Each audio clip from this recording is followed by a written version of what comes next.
C'est déjà la seconde partie de Moteur. Merci de nous rejoindre en compagnie de Bérénice et de nos trois invités pour parler du Zoute Grand Prix, un rallye qui est réservé à quel type de véhicule? Des voitures avant 1965 et tout en bon état de marche, évidemment, garantissant la sécurité sur nos routes. Donc c'est très important.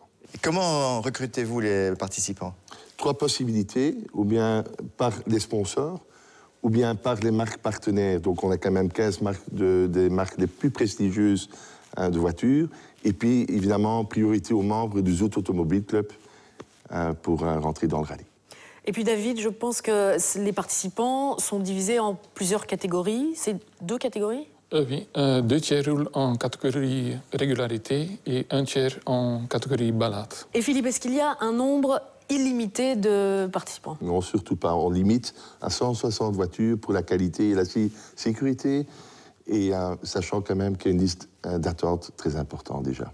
Alors, c'est bien beau de parler de tout ça, mais ce qui serait mieux, c'est de voir le tout en images. Je vous propose donc de nous rendre à Knokke-le-Zoute.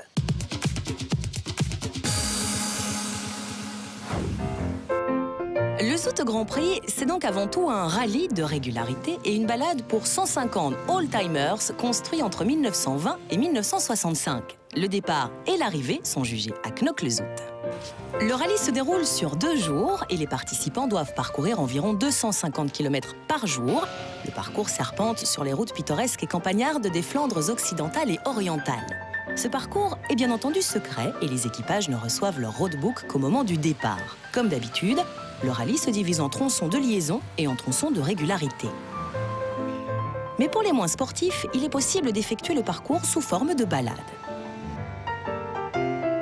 Bien entendu, si le sport est à l'honneur, avec des moyennes à respecter à la seconde, les organisateurs ont veillé à combler les participants avec des repas gastronomiques qui ont égrené les 2 jours de rallye, mais aussi des visites pittoresques comme celle de la mythique brasserie Liefmans.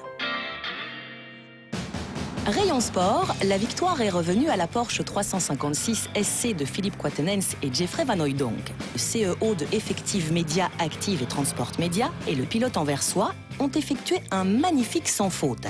Cet équipage, habitué aux places d'honneur, est suivi par la magnifique BMW 328 de Schroen et Mertens, qui remporte également la catégorie avant-guerre.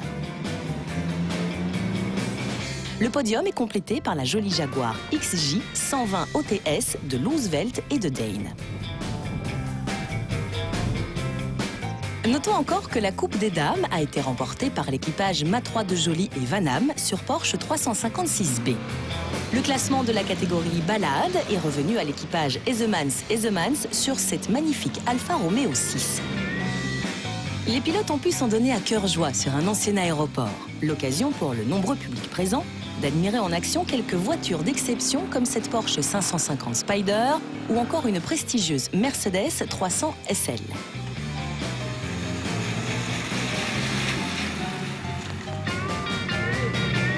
Les amateurs n'ont pu que s'extasier devant cette magnifique Bugatti Type 57 de 1938 ou encore cette toujours très prisée Ferrari 275 GTB.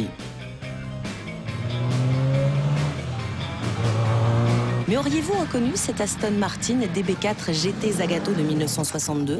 Ou plus difficile encore, cet original Lagonda Open Tourer de 1936? Pas sûr. Bref, il y en avait pour tous les goûts, même au niveau des conditions météo, très changeantes, mais qui n'ont pas démotivé ni participants, ni organisateurs.